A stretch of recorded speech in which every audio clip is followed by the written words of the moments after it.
जंगल में एक बंदर और उसका परिवार रहता था। बंदर और उसका परिवार एक पेड़ पर रहता था। जंगल बरगद के पेड़ों से लदा हुआ था, किंतु वहां एक समस्या यह थी कि नीचे एक नदी बड़ी तेजी से बहती रहती थी। इस कारण से बंदर पेड़ से नीचे नहीं उतर पाते थे और उन्हें पेड़ों पर ही रहना होता था।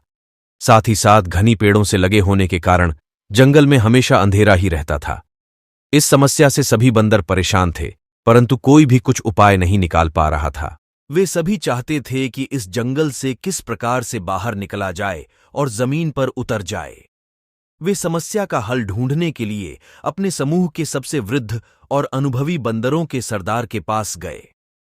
वहां जाकर उन्होंने सरदार को अपनी समस्या बताई और साथ ही यह इच्छा भी जाहिर की कि वे सभी इस जंगल को छोड़कर बाहर जाना चाहते हैं, जहां वे आनंद से अपने जीवन जी सकें और अपने परिवार को बाहरी दुनिया दिखा सके। बंदरों के समूह में एक समझदार बंदर भी था, जिसका नाम मस्त बंदर था। उसका उत्तर उसका पुत्र कई बार उससे इस समस्या के बारे में जिक्र कर चुका था और अपनी इच्छा भी जाहिर कर चुका था कि वह प्रकाश की किरण, चमकीली दुनिया, उगते सूरज और खूबसूरत समुद्री नजारों को देखना चाहता है।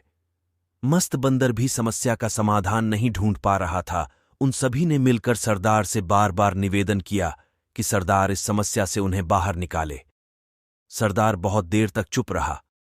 थोड़ा सोच विचार कर उसने सभी बंदरों को बताया कि अगर आप जीवन में आगे बढ़ना चाहते हैं तो आपको पीछे का छोड़ना होगा।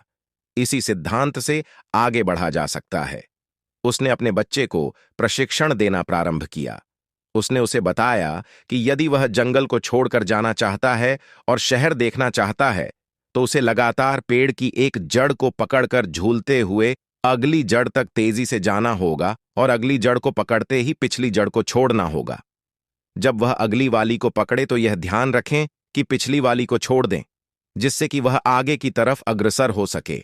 उसने कुछ दिनों तक अपने पुत्र को इसका प्रशिक्षण दिया, परंतु बंदर का बच्चा जब अगली जड़ को पकड़ता तो वह पिछली को छोड़ता नहीं और पेड़ पर लटक जाता और आगे नहीं बढ़ पाता, इस डर से कि कहीं इस नदी में बह ना जाए। लेकिन कुछ दिनों के प्रशिक्षण के उपरांत वह समझ गया कि जब आगे की जड़ों को पकड़ना है तभी पीछे की छोड़ देनी है। जब वह यह सीख गया तो उसे मजा आने लगा और कुछ ही देर में वह अपने परिवार के साथ जंगल से बाहर आने में सफल हो गया। जंगल से बाहर आते ही मस्त बंदर का बच्चा बहुत जोर जोर से चिल्लाने लगा। वह बहुत खुश था कि उसने अपने जीवन में पहली बार प्रकाश की किरण देखी थी।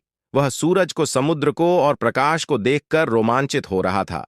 किंतु सभी बंदर ऐसा नहीं कर पाए, इसलिए वे बंदर ही रहे और विकास की दौड़ में ये परिवार अंदर से निकलकर बाहर आ गया और मानव बन गया। आज भी हम देखते हैं कि हमें आगे बढ़ने के लिए पीछे का छोड़ना होता है, लेकिन यहां दो तीन बातें महत्वपूर्ण है। आप पीछे का तभी छोड़ सकते हैं जब आगे का आपने पकड़ लिया है। 2, यह कि आपने आगे का पकड़ते हैं, पीछे का यदि नहीं छोड़ा तो आप कभी आगे नहीं बढ़ पाएंगे और वही लटकते रह जाएंगे। जैसे ही आप आगे का कदम बढ़ाते हैं, आपको पीछे का कदम छोड़ना होता है। पीछे का मोह रखने पर हम आगे नहीं बढ़ सकते। Forget past. 3, महत्वपूर्ण बात यह है कि केवल एक बार आगे बढ़ने पर ही हमारी सफलता नहीं है। हमें पूरे प्रयास के साथ, पूरी गति के साथ, पूरे बल के साथ लगातार यह क्रिया करनी होती है। तभी हम अंधकारमय जंगल से बाहर निकलकर प्रकाश के दर्शन कर पाते हैं।